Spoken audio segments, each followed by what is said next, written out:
I want to do something different this week because I actually think you're sick of hearing from me. Get out. I was the only one to say Other people have enough social skills to not actually go, out loud. Usually in the back, sorry. You see what I had to, that's why I drink at night. This is why. I want you to hear from you. So I'm going to have some people speak to this today and give you how they do it. But it is about this. It's about the big lie. And I think we've all been sold the big lie. I think I was. Maybe you weren't. But I think we all were. The big lie is this. I got my real estate license because this is what being a realtor is. Listing homes. I don't mind doing that. I'll come over to your home, put your house up for sale for you. That's fun. That's actually good, right? Anybody not want to have listings? That's what I thought. Well, that's good. And showing homes. Oh my God, this is actually what I got my license for because I'm going to drive around in my S-Class Mercedes showing luxury homes. That's what they do on TV. Mike, you could show homes on your motorcycle. That'd be nice. Yeah, dude, it's a beautiful day for doing that, right? This is what we do. So I might go on a listing appointment in the morning, and then I got to go to lunch. So we go to lunch. You want to go to lunch today? You guys want to go to lunch today? Yeah, we take like a 2.5 hour lunch, have a drink or two. And then I'll go pick up my friends, and we'll go up to St. Ives, and we'll drive around and look at luxury homes. That's my day. You know, when I show, they're going to want to buy one. So I guess I am going to have to do some paperwork. Okay, I'll do that. And customer service, well, they're my friends. So I'll just call and say, Laurel, how's it going? Have you found the maid and the nanny for your new luxury house yet? Huh? No. You haven't? Okay, maybe I could get you some. He's just my friend. I have no problem with customer service and helping him find a nanny and, maid service and somebody to take care of your yard and maybe a golf coach to help you out on your country club. And, I don't mind doing it. This is what I got my real estate license for. This is what being a realtor is.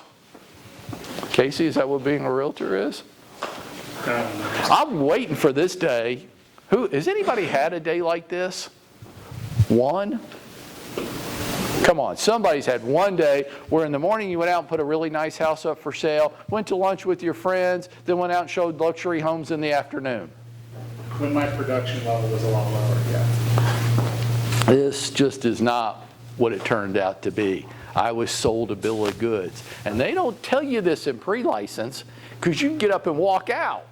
If they actually told you the truth in pre-license, they're just trying to get you ready to pass a test. That's the entire game in pre-license.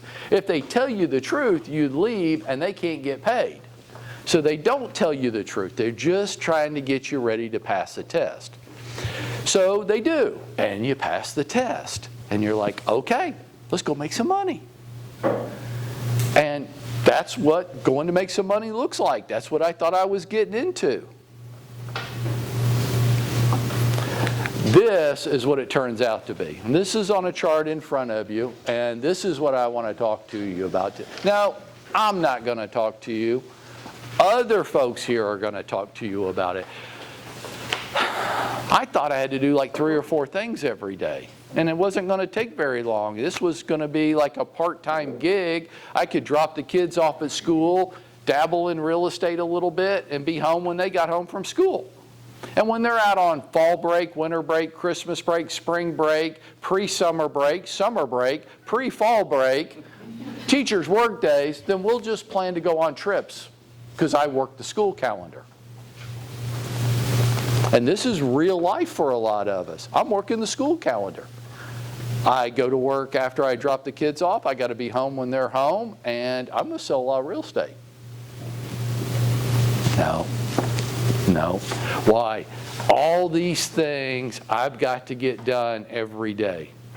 And when I don't, because I'm working the school calendar, I'm teasing with some of you and others I'm not teasing with. When I don't, because I'm just working the school calendar, then most of these things don't get done, and the result of not getting them done, I don't sell any houses. I don't make any money. And I'm a little bewildered because this just wasn't supposed to be that hard. I didn't get into real estate because it was hard. I thought the number one reason Camille and I get to talk to a lot of real estate agents, right? When I ask everybody the same question, so why'd you get into real estate? The number one reason I get is, well, I bought or sold a house with an agent and they were just horrible, and I thought if that person can do it and make all that money, I could do it and make a lot more. Is that not the number one thing you hear? Mike, that's why you got into real estate? Because you thought they were making a lot of money. Hey, newsflash, just because somebody has an expensive car doesn't mean they make a lot of money, right? Just because they wear expensive clothes doesn't mean they make a lot of money. It might mean they have access to credit, but it doesn't mean they can pay for the credit. We get in, we think it's 3 or 4 things. It turns out to be all these things, and now I'm stuck. Like, this isn't what I got into the business to do. So what I want to do is ask some of your colleagues to talk about how they do it. So let's start with the things that you did think that you were going to be doing when you got your real estate license. Leanne, would you talk to us about showing homes? The process that you use when it comes to showing homes? It used to be I had a very lengthy process for showing homes. In today's market, it's like, this one just came available, let's go.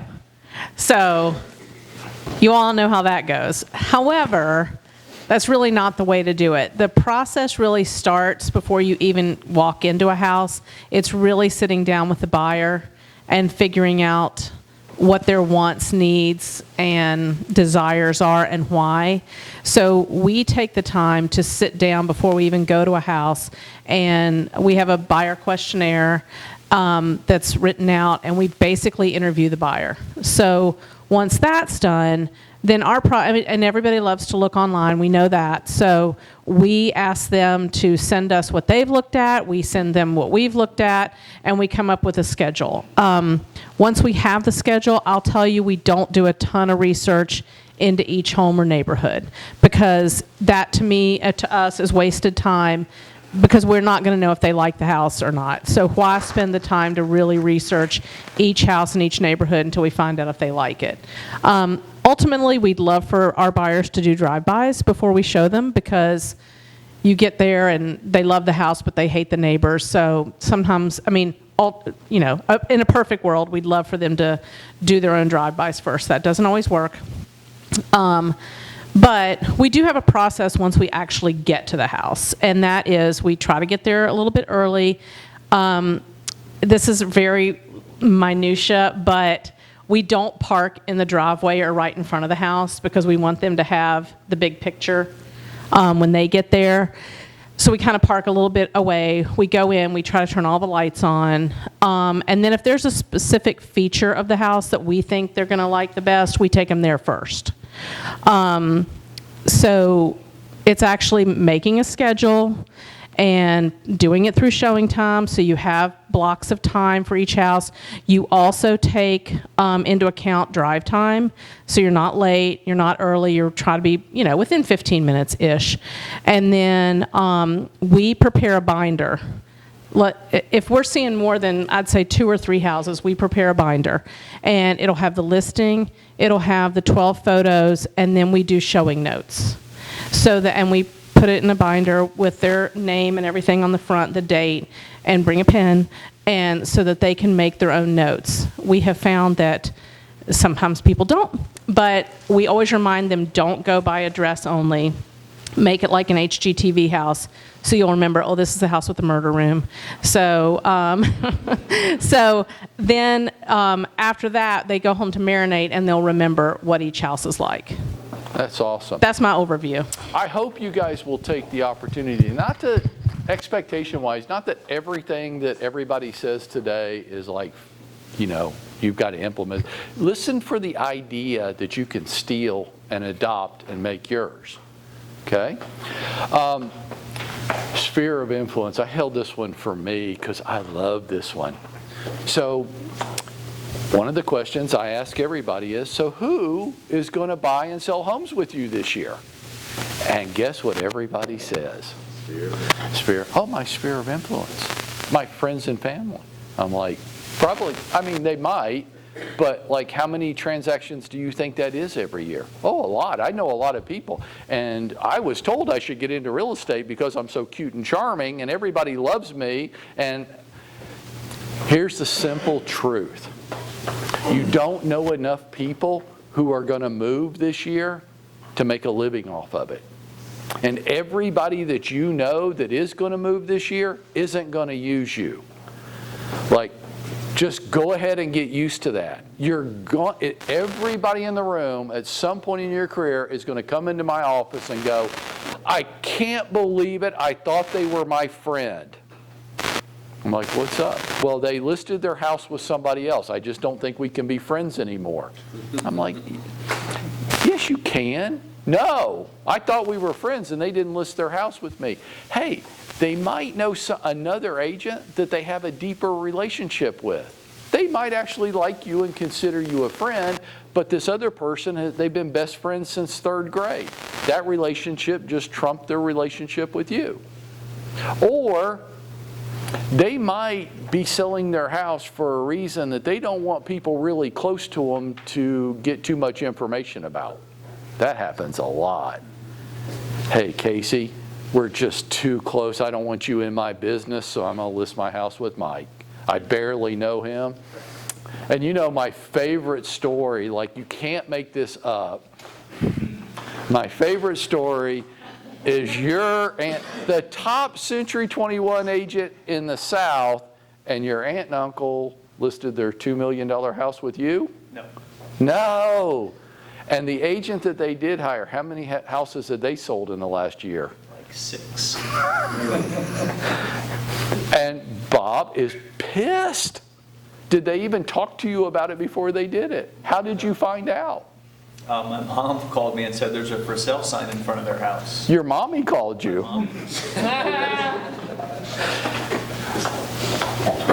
They don't want him. He's too close. They don't want him in their business. Okay, sphere of influence. Everybody has one. Don't rely on it. There's not enough business there. You won't be able to pay your bills off of it. Look at it like your vacation money, okay? Except for April. April, you have so many vacations, that ain't enough. You're going to need a whole nother thing for your vacation money. Hey, with your sphere of influence, stay connected to them. Calls, Facebook Messenger. Hey, Athena, just wanted to check in on you. How you guys doing? Stuff like that. Social media is a great way of staying connected, in touch with your sphere of influence. Should you work it? Well, you should, but they're your friends and family, so you can't be real salesy. You just want to be top of mind. Social media is a useful platform for that. Facebook Messenger is a useful platform for that. Texting them on a regular basis, just checking in on you, is a useful platform for that. Email, if you, this is crazy. This is crazy talk. But if you were making a 60-second video each week and you were sending that out to everybody on the planet that you knew, then you would be staying connected with all of them. Nah, forget that. That's crazy talk. Listing appointments. Hopefully you'll have some of these. Bob, how do you handle listing appointments when you have them? All right, so listing appointments. To me, that's the most important part of the listing process. Because if you are great at the for sale by owner calls, you're great at the expired calls. Oh my God. But this is for my website, just go with it. But you suck at the listing appointment, you're not going to get the listing. So be prepared, dress like a pro. I can't tell you how important it is to dress up. You go on a listing appointment and you're dressed in a suit and a tie. Females, I don't know what you wear, but just dress nice. And they judge you. You are being judged the minute that they open the door. And be prepared, dress like a pro, and have some energy and some enthusiasm. The sellers are nervous. They're going to pick an agent that they feel is confident in selling the home. So when I go on listing appointments, a lot of the prep and presentation is actually done before the listing. So your follow-up, your videos, your, hey, can't wait to see you tomorrow at 2 o'clock, and what you do and send them before the listing appointment is very important. So I'll send them an introductory video. I'll send them a, hey, I'm excited to see you tomorrow video. I'll send them my plan of action and anything else that they might be interested in. But when I go to the seller's house, in my little folder, I have recent sales, so market analysis, a plan of action, Century 21 information. I have one page of testimonials that other people have written for me, my recent sales, and the most important thing is the net spreadsheet. That is vitally important. So what do you say? So this is where practice comes into play, right? And it's so important to practice your listing presentation. But the 3 things that the sellers care about, if you don't say anything else, the 3 things that they care about are price, how much is the home going to sell for, how long is it going to take to sell, and what am I, the agent, going to do differently to get the home sold. Those are the only 3 things that the sellers care about. And if they have other questions, they'll ask you. So be prepared to answer those questions, and that's where the net spreadsheet comes into play. The seller wants to know what's their bottom line. So as a closing technique that I'll use is I'll run through the net spreadsheet, and in the bottom you put the final number and you say, hey, if we were to get this for you, would you sell the house? And 9 times out of 10 they will say yes, and you say, okay, great, are you ready to get started? And a good presentation, the end result will be a signed listing agreement. So practice. If you do or you do not get the listing appointment, ask why, both to yourself and to the seller. So why didn't you get it? I had one yesterday, and the seller, I didn't get it. So I asked him why, and he told me the reasons why, and they were all reasons. So the other agent had a team and an office, admin staff, and a better website, all stuff that I have, but I didn't talk about it. And take that, get better, and you'll get more listings taken.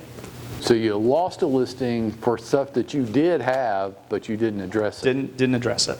Okay, good. Thank you. When we do this, when we show homes and we go on listings, we're going to have administrative work that we have to get done. David, how do you get it done? In the beginning, it's kind of, you can get overwhelmed by admin paperwork. It's something that I hate to do. I don't like to do it. If you schedule it, put it into your schedule, have a written schedule every single week, put it in your schedule, knock it out, and then don't try to control and take care of everything yourself. Use the help desk and use the resources we have here. And as soon as I started doing that, it made my life a little bit easier. So just use the help and then schedule it into your day. And then also in the beginning, I did just a simple checklist of things that I needed to get done in order to get the listing on the market or to help the buyer, things to talk about, things to address, paperwork to fill out. Just make a simple checklist, and then when you go through it, you'll start building a habit, and it'll become just second nature to you. But have an organization checklist in the beginning, put it in your calendar, and then take advantage of help. And then if you don't think they're supposed to do that, ask them. Because I think a lot of things I did for myself made it harder as I tried to do everything myself, and it was just, I was driving myself crazy. So schedule it. You use checklists quite a bit? I love checklists. You love checklists. Why? Are you a tad analytical? Not me. Not you? Okay, great. Leave it with Worrell. So to generate, now look, key point here. If you miss this, you're going to be the best real estate agent nobody knows about. Okay? You've got to generate. You have to generate buyers and sellers. I never thought about that before I got in the business. I know. They don't want you to think about that. You might not get into the business, and people make money off of you by you getting a real estate license. You have to generate buyers or sellers. So Warrell, how do you do that? So I call on for sale by owners and expireds. I schedule it for every morning, so between 9 and 12, Monday through Friday, make my calls, and then the goal is to hit 15 people each time.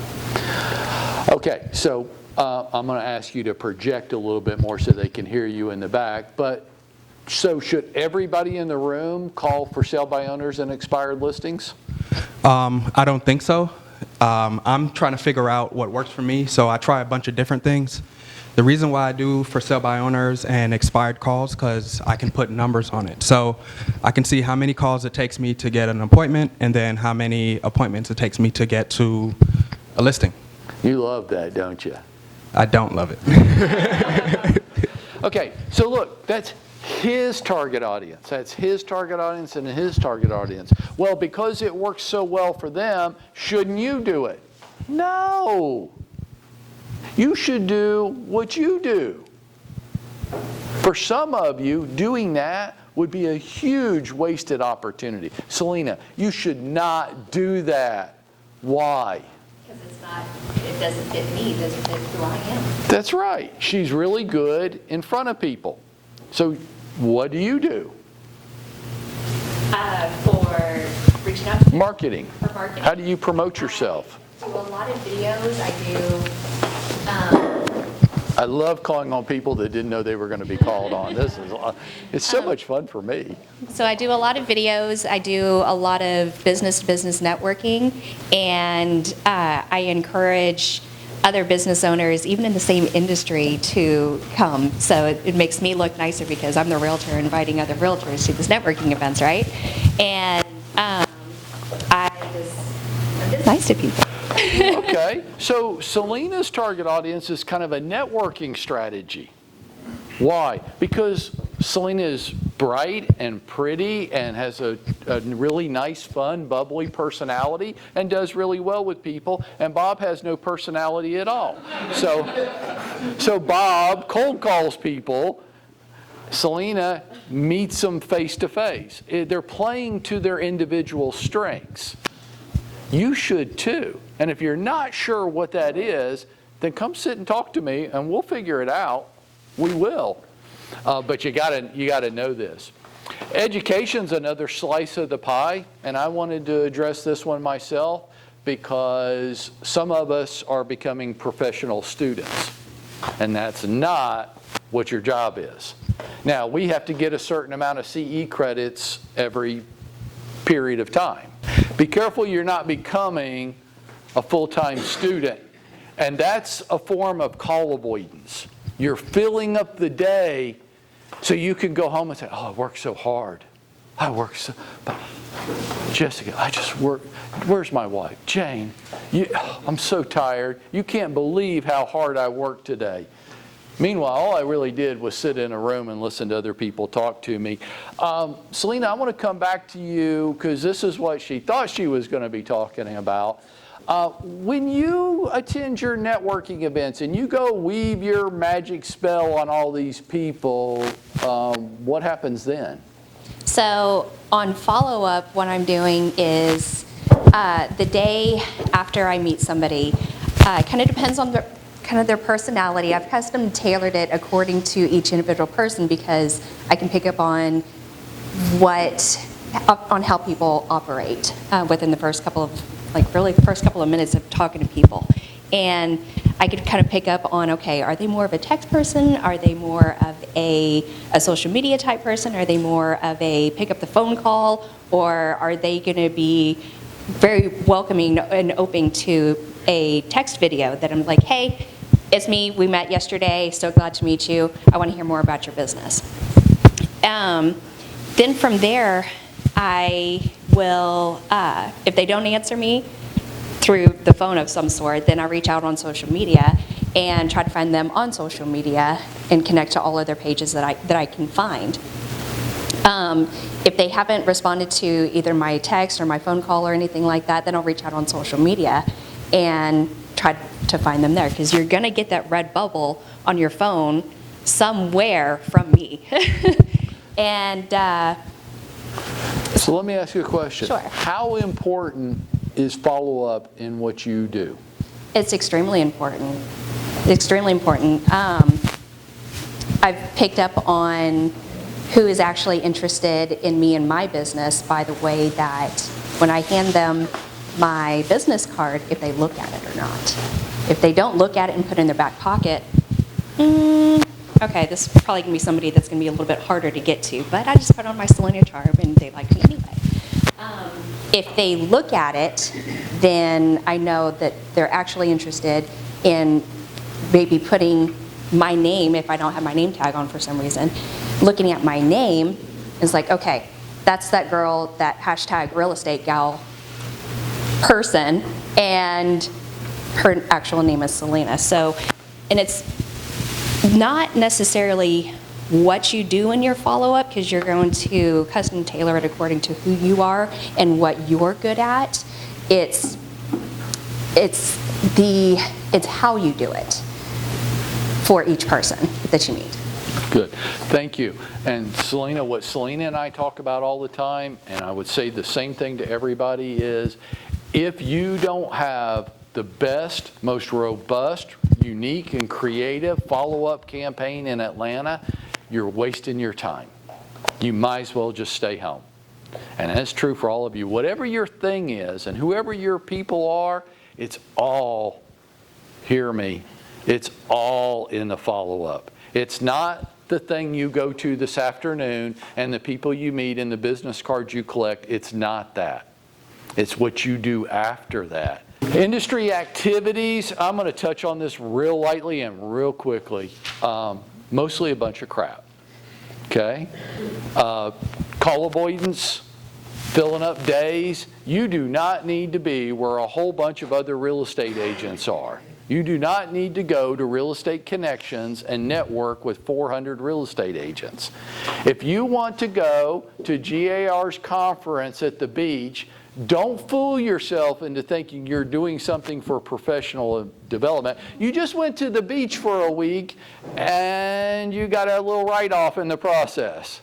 Okay? But nothing's coming from that other than you had a good time. I don't have a problem with having a good time. Go have a good time, and if you can figure out a way to make a tax deduction out of it, great.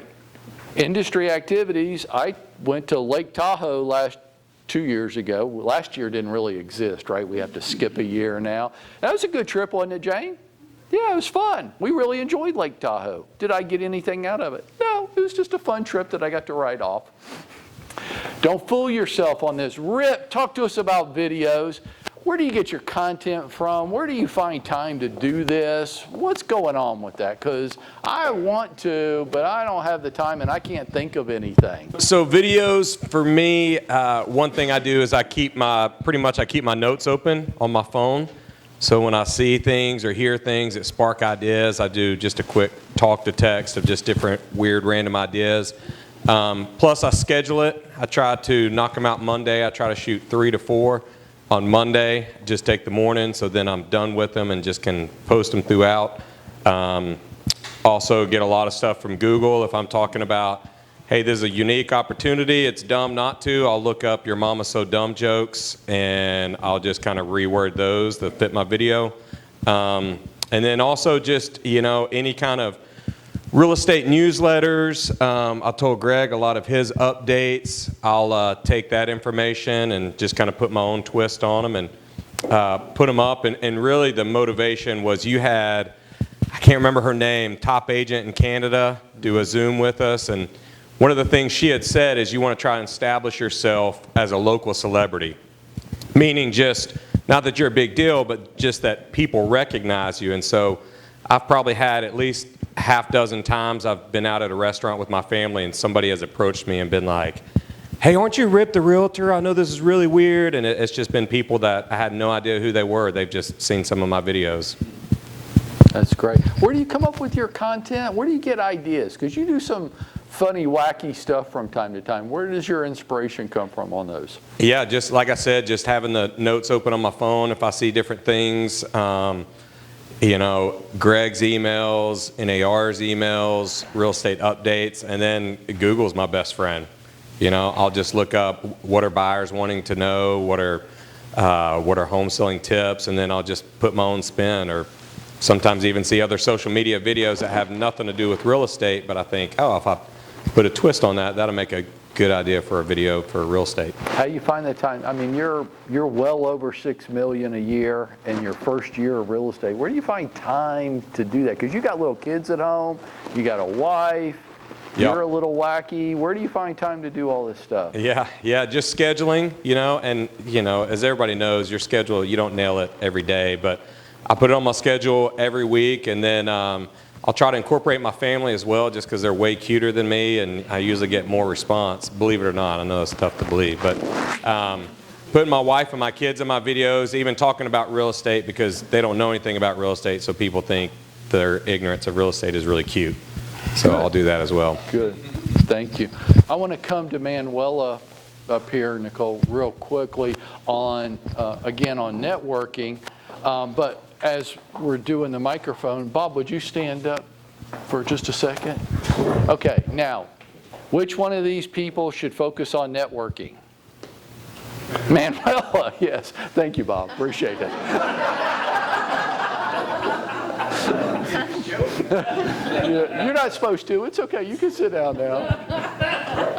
I love my job. I absolutely do. So I have lived in Roswell for 33 years, and for 28 of those years, I owned a hair salon. And basically, I couldn't do it anymore, and I decided real estate is going to be it.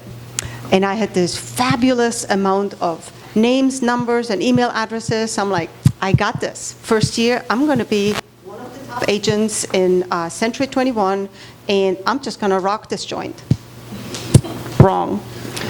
So, as it turns out, people do business that they know, like, and trust. And I know that people like me. I know that people trust me because I've been dealing with it for many, many years. But they don't they don't trust me with their real estate needs.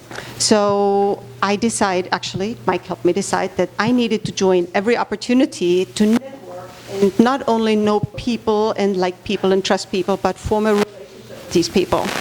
So on Tuesdays afternoon, I have a meeting at 5 o'clock. It's not convenient, it's not a good time, but that's when we have small group with the General North Fulton Chamber of Commerce. On Wednesday morning, I have a meeting at 7:30 in the morning. Do I want to get up and be at the meeting at 7:15 to network before? Oh, hell no. On Thursday, I have the opportunity to join a BNI, and everybody that has ever tried to get into a BNI knows that a real estate agent actually has to die so you can get in as a realtor. This one didn't die. This one, I don't know what happened to her.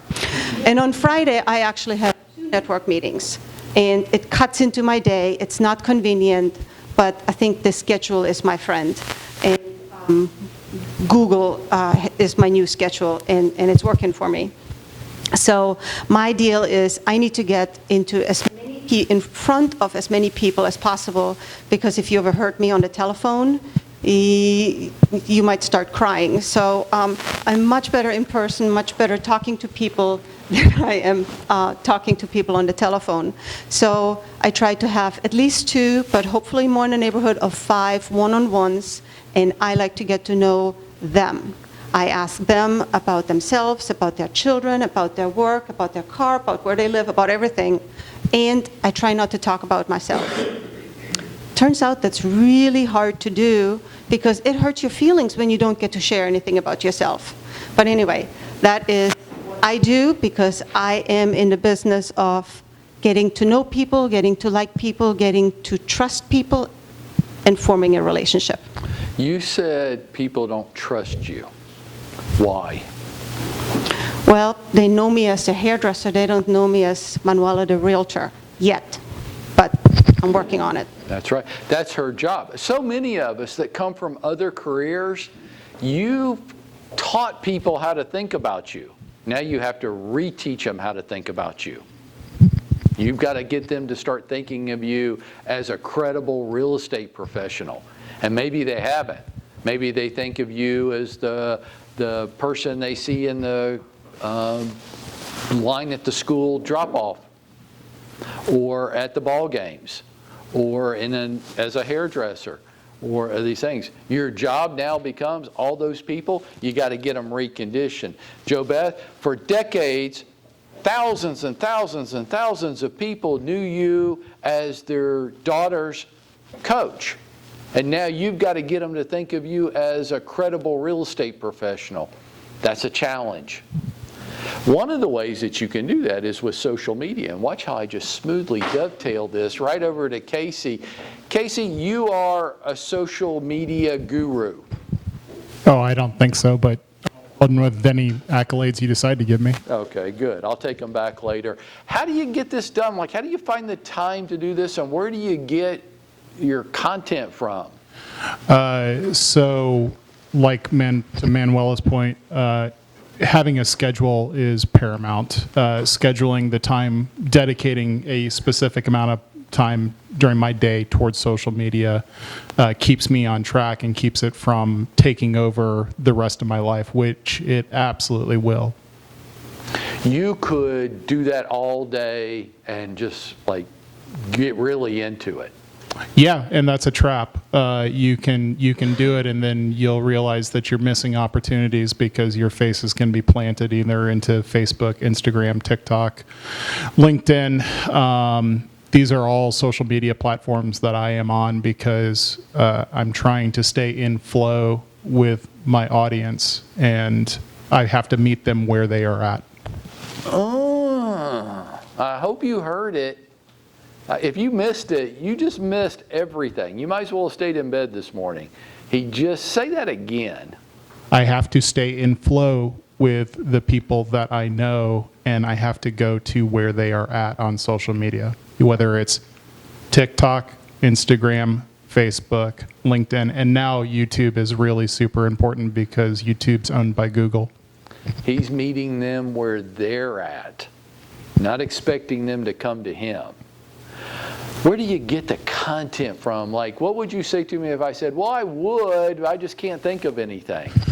I have to offer an apology to every single person that's in this office because you guys are my greatest source of content ever. You guys come out with remarkable content. Thank you, Rip, so much. I have borrowed so much from you. Jessica, everybody. Really, thank you. Are you saying you steal? I borrow from the best. Hey, folks, take it. If that's the one tip you get out of this morning that you can adopt, steal. If you're uncomfortable with that, steal from me. I don't care. The reason I put it out there is for you to steal it. Philip, I love Philip because Philip is freaked out about customer service, and I think that's one of the strongest qualities of a great agent is to care that your people are having a great experience. How do you do that? Well, we adopted what you taught us is that if they have to call us first, we failed. So we try to set the expectations, whether it's buyer or seller, from the get-go, that we'll be talking with them at least once a week at a scheduled time. And then, of course, if anything comes up before then, such as Greg giving us a hint that rates may be going up, we reached out to someone and said, you might want to talk to Greg, lock in the rate. So just trying to be proactive in many areas. But really where the customer service comes into play is after the transaction.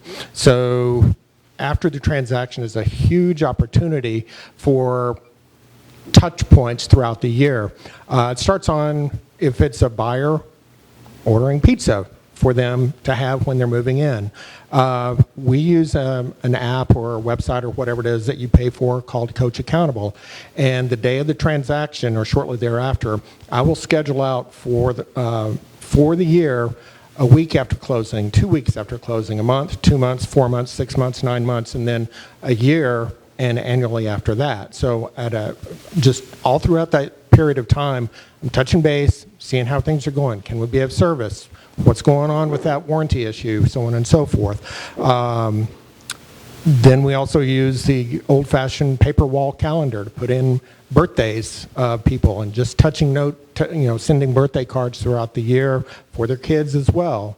And it's also a minor point, but don't underestimate the value of reaching out to your co-op clients, because 86 or 90% of agents are not going to follow up with their clients after the deal, and you have a tremendous opportunity to pick up new buyers. So Sam, if you're listening, you might want to touch base with that client and stay in touch with them.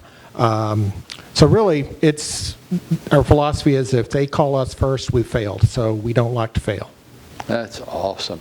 Hey, so many. It's so many you can be certain of this. The next time you're sitting at a closing, look across the table and just know this. Know it. That other agent and that other customer on the other side of the transaction, that'll be the last time those two ever see or talk to each other again. That real estate agent's going to walk out of that closing room and abandon that customer, even though the customer might like them.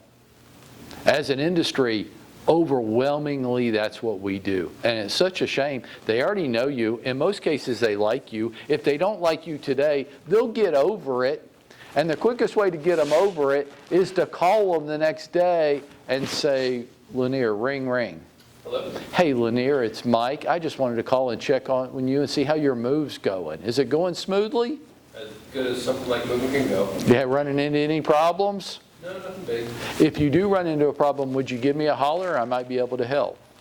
Yeah, sure. Did I offer to come over and help you move? No. Did I offer to pay for anything? No, I just offered to help if you run into a problem. If the dishwasher won't work, they don't expect you to pay for a new dishwasher. No reasonable person does. They need some help. They don't know who to call. They need to get it fixed, and they've got all these boxes all over the place. Be really nice if the real estate agent that just made thousands of dollars off of them would pitch in and offer to make a phone call or two. That's customer service, and that's what people love. And Philip, you guys do a great job of it.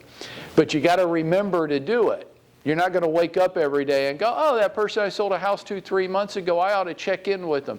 So you use a system for prompting you. Who's ever gotten a birthday card from Jane and I? Jane. Thanks, Jane. Yes, If you haven't gotten a birthday card, it's because we don't like you very much, okay?